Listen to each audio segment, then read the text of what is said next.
Hello, मैं चिराग मोदी आप सबका एस्ट्रो विचार चैनल पर स्वागत करता हूं। और हम अभी केतु के बारे में बात करेंगे। So Ketu normally it is known as a south node.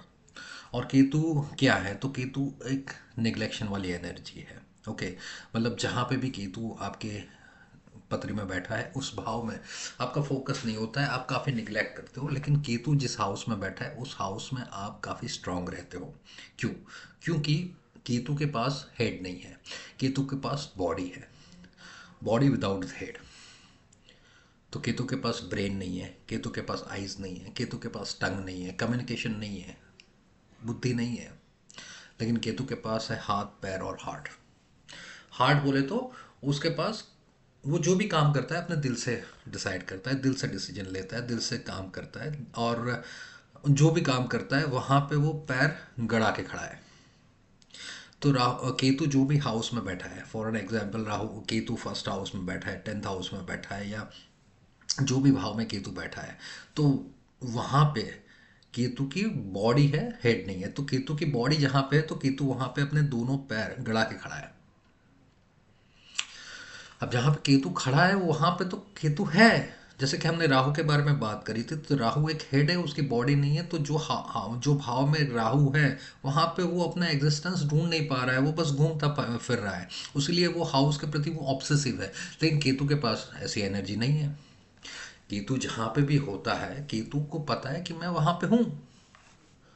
Ketu क्या ढूंढ रहा है? केतु अपना हेड ढूंढ रहा है। वो बाहर देख रहा है। केतु बाहर देख रहा है, केतु ढूंढ रहा है, अपने आप को ढूंढ रहा है। केतु वहां खड़ा है, उसको पता है कि ये तो मेरा ही है। जैसे कि केतु टेंथ हाउस में बैठा है तो उसको पता ही है कि टेंथ हाउस तो मेरा ही है, बट मैं कहाँ हूं? तो उसका फोकस वहां पे नहीं है। For an example Ketu first house में बैठा है, तो उसको पता है कि हाँ, दिस इज मी, मैं इधर ही हूँ, फर्स्ट हाउस में हूँ। बट हूँ मैं कहाँ पे? I am searching my self. तो वो बाहर देखता है। सेवन्थ हाउस का केतु है, तो वो स्ट्रांग है, वहाँ पे है, वो बेस्ट है। लेकिन फिर भी वो ढूंढ रहा है खुद को। और जब वो खुद को ढूंढ रहा है तो वो जहाँ पे भी बैठा है उस हाउस को नहीं देख पा रहा है। जैसे कि सेवन्थ का केतु है तो वो सेवन्थ हाउस को छोड़ के हर जगह देखेगा, बिकॉज वो अपने सर को ढूंढ रहा है, हेड को। And that's the reason Ketu जहाँ पे भी होता है वो निगलेक्शन देता है। और ये निगलेक्शन जाना बूझा हुआ निगलेक्शन है। ऐसा निगलेक्शन नहीं है कि अनइंटेंशनल हो जाता है। इंटेंशनल निगलेक्शन है, बिकॉज उसकी ज़रूरत नहीं है, आपको पता है कि यू कैन डू इट। जैसे कि हमने थियोरी ऑफ कॉम्पिटेंसी के बारे में पढ़ा होगा कभी ना कभी। तो चार प्रकार की लेवल ऑफ कॉम्पिटेंसीज होती है। एक कॉम्पिटेंसी होती है मतलब पहले पहली अगर हम बात करें तो अनकॉन्शियस इनकॉम्पिटेंसेस। मतलब बंदे को पता नहीं है कि वो क्या नहीं जानता है। मतलब जब हम छोटे होते हैं हमें नहीं पता है कि हमें ये जानना चाहिए, और इसलिए हमें नहीं पता है कि हमें जो जानना चाहिए हमें नहीं पता है। तो दैट इज़ अनकॉन्शियस इनकम्पिटेंसी। बाद में हम तब जब थोड़े बड़े होते हैं तो हमको पता पड़ता है कि नहीं, ये सब चीज़ें जानना बहुत ज़रूरी है, लेकिन हमें नहीं आती है। तो that is known as a conscious incompetency. जैसे कि बच्चा छोटा था, उसको कार चलाना नहीं आता था, बट उसको नहीं लगा कि इसकी ज़रूरत है। Unconscious incompetency. अब थोड़ा बड़ा हुआ, उसको लगा कि कार चलाना आना चाहिए, लेकिन आती नहीं है, तो कॉन्शियस इनकम्पिटेंसी। फिर वो कार चलाने की प्रैक्टिस करता है, और प्रैक्टिस करता है तो बहुत ध्यान से कार ही चलाता है। And that is conscious competency. मतलब उसको चलाना आ गया लेकिन बहुत ध्यान रखना पड़ता है। किसी का फ़ोन भी आ जाता है, गाड़ी साइड में कर देता है, रास्ते पे कुछ भी हो गया तो गाड़ी साइड पे कर देता है। लेकिन आगे जाके एक ऐसा लेवल आता है जब वो मास्टर कर लेता है। That is unconscious competencies. मतलब उसको आता है और उसको उसका ध्यान भी नहीं रखना पड़ता है। जब आज आप बरसों से गाड़ी चला रहे हो, कार चला रहे हो, तब आप कार भी चला रहे होगे, फ़ोन से किसी से बात भी कर रहे होगे, म्यूज़िक सिस्टम में गाने भी बज रहे होगे, साइड में कोई बैठा है उसके साथ भी आप अटेंशन से बात कर रहे होगे, रास्ते पे अगर कुछ भी हो रहा है, सिग्नल हो रहा है, तो आप आराम से गाड़ी मैनेज कर पा रहे हो। And that is known as unconscious competency. तो केतु आपकी अनकॉन्शियस कॉम्पिटेंसीज है। जहाँ पे भी केतु बैठा है वहाँ ध्यान नहीं रखना पड़ता, you are expert. And Rahu is conscious competencies.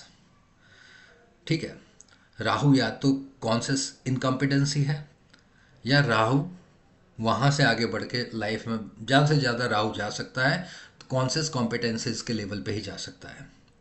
तो आप बहुत स्लो जाओगे, बहुत ध्यान रख के जाओगे, और उतना खास कभी नहीं कर पाओगे जहाँ पे राहु है। लेकिन जहाँ पे केतु है, अनकॉन्शियस कॉम्पिटेंसीज, आप मास्टर हो भैया। आपको कोई ध्यान रखने की जरूरत नहीं है। आप फ़ोन पे बात भी कर रहे हो, गाड़ी चला भी रहे हो, साइड वाले से आप एक्सप्रेशन से बात भी कर रहे हो, सिग्नल पे भी नज़र है, ट्रैफिक पे भी नज़र है, ब्रेक पे भी नज़र है, सब कुछ आपको पता है। That is Ketu. तो Ketu is a master, Ketu is a heart. ठीक है, केतु के पास दिमाग नहीं है, वो सोचता नहीं है, केतु बोलता नहीं है। केतु के पास हाथ और पैर है, एक्शन करता है, सिर्फ काम करता है केतु। केतु टाइम वेस्ट नहीं करता है। केतु इज अ डूअर, लगातार उसको कुछ करना है, वो खाली नहीं बैठ सकता। राहु इज अ थिंकर, वो सोचता रहता है। वो काम पे जब भी काम करने की बात आए, राहु का हालत ख़राब हो जाएगी। उसके पास ताकत नहीं है भाई साहब, वो शेडो कॉन्फिडेंस में जीता है, उसका रियल कॉन्फिडेंस तो होता ही नहीं है। और केतु के पास जो भी है ना, उसको कॉन्फिडेंस या ईगो करने की जरूरत ही नहीं है। वहाँ पे उसको वो चीज़ में इंटरेस्ट ही नहीं है, क्योंकि वो बाहर देख रहा है। जिसका केतु 10th हाउस में होता है ना भैया, they are supreme in their work. लेकिन उनको लगता है कि हाँ वो टाइम पास काम कर रहे हैं, उनका फोकस वहाँ पे है ही नहीं, क्योंकि केतु वहाँ पे 10th हाउस में, उनका इंटरेस्ट ही नहीं है। लेकिन जो काम वो दे रहे होते हैं अपनी ऑर्गेनाइजेशन को, they are indispensable for the employers. वो कभी कंपनी छोड़ने की बात करते हैं ना, एम्प्लॉयर हिल जाते हैं, बिकॉज 10th हाउस केतु। जैसे आप काफ़ी मूवीज़ में देखते हो कि ये भाई पुलिस इंस्पेक्टर है, ज़बरदस्त केस सॉल्व करता है, लेकिन हमेशा दारू पी के पड़ा रहता है। लेकिन जब वो काम करता है ना, जोरदार करता है। ऐसे मूवीज़ हमने देखे, ऐसी मूवीज़ भी देखी है कि एक डॉक्टर है, हमेशा दारू के नशे में चूर रहता है, लेकिन जब वो सर्जरी करता है, आउटस्टैंडिंग सर्जरी करता है। This are the 10th house Ketu type of people. ठीक है, तो केतु सुप्रीम एनर्जी। ठीक है, अब केतु भी राहु की तरह कहाँ पे, जैसे हमने राहु में डिस्कस करा कि केतु कहाँ, राहु कहाँ पे अच्छा है, कहाँ पे बुरा है, वैसे हम केतु के बारे में भी हम डिस्कस करेंगे कि केतु कहाँ पे अच्छा है, केतु कहाँ पे बुरा है। तो normally again I would like to say कि केतु भी राहु की तरह केंद्र और त्रिकोण में अच्छा माना गया है। ठीक है, केतु केंद्र और त्रिकोण में अच्छा माना गया है। 1, 4, 7, 10, 5 और 9, ये सभी भाव में केतु को अच्छा माना गया है। केतु को कहाँ बुरा माना गया है? तो केतु को अगर हम बात करें तो 11वें भाव के केतु को अच्छा नहीं माना गया है। हालांकि इस बंदे को कभी न कभी बहुत ज़्यादा वेल्थ मिल जाती है, ऑल ऑफ सडन किसी की जमाई हुई पूरी लाइफ की पूंजी आपको मिल जाएगी। अगर आपका केतु 11वें में है, पैसा आएगा। नॉर्मली ऐसे लोग जो केतु 11वें भाव में होता है ना, ऐसे लोग ऐसी अगर मेल है तो ऐसे लड़की से शादी करेंगे जो अपने पेरेंट्स की वन एंड ओनली चाइल्ड है, तो उसके इन लॉज की पूरी प्रॉपर्टी उसको मिल जाएगी केतु 11वें में। या तो उनके भाई की प्रॉपर्टी उनको मिल जाएगी, भाई शादी ही नहीं करेगा, समथिंग लाइक दैट। ठीक है, या तो कहीं से भी प्रॉपर्टी आ जाएगी, कोई उनके नाम पे लिख के चला जाएगा।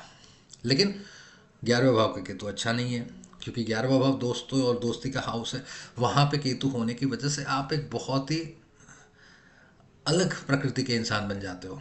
आपकी फ्रेंडशिप, आपके कनेक्शंस बिल्कुल नहीं होते हैं। अगर आप किसी से बात भी करते हो, लोगों को सरप्राइज लगता है कि आज भाई उसने उसके साथ बात करी, क्या बात है। ये 11वें हाउस का केतु है, बहुत वियर्ड पर्सनैलिटी, अच्छा नहीं माना गया है। छठे हाउस का केतु अच्छा है, नभस में, दशा में नहीं। 12वें हाउस का केतु अच्छा है, नभस में, दशा में नहीं। नॉर्मली 12वें हाउस का केतु उसको सोशली पूरा डिस्कनेक्ट कर देता है, सोसाइटी से डिस्कनेक्ट, रिलेटिव, फ्रेंड्स, फैमिली से डिस्कनेक्ट, अब्रॉड में एक अननोन लाइफ जी लेता है जो, और ये पूरा ऐश्वर्य देता है। या 12वें हाउस का केतु ऐश्वर्य प्राप्ति कराता है, लेकिन आपको उसकी कोई ज़रूरत ही नहीं है, आप कुछ यूज़ नहीं करोगे।